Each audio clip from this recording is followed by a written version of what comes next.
Sir, ನನ್ನ ಹೆಸರು ಮುಷ್ಟೂರು ಶ್ರೀಧರು, ಹೂವಿನ ವರ್ತಕರ ಸಂಘದ ಅಧ್ಯಕ್ಷರು, APMC 2, MG ರಸ್ತೆ, ಚಿಕ್ಕಬಳ್ಳಾಪುರ. ನಾಡಿನ ಸಮಸ್ತ ಜನತೆಗೆ ದೀಪಾವಳಿ ಹಬ್ಬದ ಶುಭಾಶಯಗಳು. ಇವತ್ತು APMC ಹೂವಿನ ಮಾರ್ಕೆಟ್ ದರಗಳು ಸುಮಾರು ಕುಸಿತ ಆಗಿದ್ದು ಕಾರಣ ಯಥೇಚ್ಛವಾಗಿ ಮಳೆ ಬಂದು ಹೊರ ರಾಜ್ಯಗಳಿಗೆ ಪಾರ್ಸಲ್ ಹೋದರೆ ತಡೀತಾ ಇಲ್ಲ, ಡ್ಯಾಮೇಜ್ ಬರ್ತಾಯಿದೆ. ಆ ಉದ್ದೇಶದಿಂದ ರೇಟ್ಗಳು ಸಿಕ್ಕಾಪಟ್ಟೆ ಕುಸಿತ ಆಗಿ ರೈತರಿಗೆ ತುಂಬಲಾರದ ನಷ್ಟ ಉಂಟಾಗಿದೆ.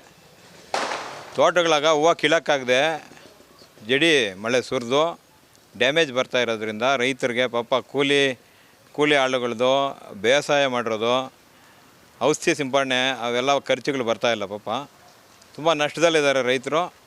ಕಾರಣ ಹೂವು ಪಾರ್ಸಲ್ಲು ತಡೀತಾ ಇಲ್ಲ, ಅದರಿಂದ ತುಂಬ ತೊಂದರೆ ಆಗಿದೆ ರೈತರಿಗೆ. ದಸರಾ ಹಬ್ಬಕ್ಕೆ ಇಡೀ ವರ್ಷ ಪೂರ್ತಿ ಹಬ್ಬಗಳಿಗೆ ಒಳ್ಳೆಯ ಬೆಲೆ ಹೋಗ್ತೈತೆ ಅಂತ ಕಾತರದಿಂದ ಕಾಯ್ತಕ್ಕಂಥ ರೈತರು ದಸರಾ ಹಬ್ಬದಲ್ಲಿರೋ ದರಗಳು ಈ ಹಬ್ಬಕ್ಕಿಲ್ಲ. ಅದರಿಂದ ತುಂಬ ಪಾಪ ಹೇಳ್ಬೇಕಂದ್ರೆ ನಷ್ಟ ಆಗಿದೆ ರೈತರಿಗೆ. ಈ ಹಬ್ಬಕ್ಕೇನು ಒಳ್ಳೆ ಬೆಲೆಗಳು ಸಿಕ್ಕಿಲ್ಲ. ನಾವು ವ್ಯವಸಾಯನೂ ಮಾಡ್ತೀರಿ, ವ್ಯಾಪಾರನೂ ಮಾಡ್ತೀರಿ. ವ್ಯವಸಾಯದಲ್ಲೇ ಸಿಕ್ಕಾಪಟ್ಟೆ ತುಂಬ ಕಷ್ಟ ಇದೆ ರೈತರು ಜೀವನ ನಡೆಸೋದು. ಹಾಗಾಗಿ ನಮ್ಗೆ ಎರಡೂ ಐಡಿಯಾ ಇರೋದ್ರಿಂದ ರೈತರಿಗೆ ತುಂಬ ನಷ್ಟನೇ ಅಂತ ಹೇಳ್ಬೋದು ಸರ್. ಸರ್, ನಾವು ಸೇವಂತಿಗೆ ಬೆಳಿತೀರಿ, ರೋಸ್ ಬೆಳಿತೀರಿ. 1-2 ಎಕರೆ ರೋಸ್ ಇದೆ, 1 ಎಕರೆ ಸೇವಂತಿಗೆ ಇದೆ.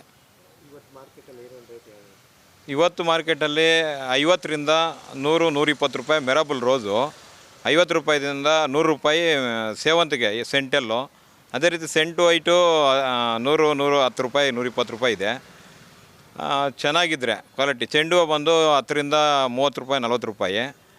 ಇನ್ನು ಮಳೆ ಬಿದ್ದು ನೀರು ಕುಡಿದಿರ್ತಕ್ಕಂಥ ಹೂಗಳು 10 ರೂಪಾಯಿನಿಂದ ಸ್ಟಾರ್ಟ್ ಆಗಿ ತುಂಬ ಅಧ್ವಾನ ಪರಿಸ್ಥಿತಿ ಉದ್ಭವ ಆಗಿದೆ ಈ ಹಬ್ಬಕ್ಕೆ.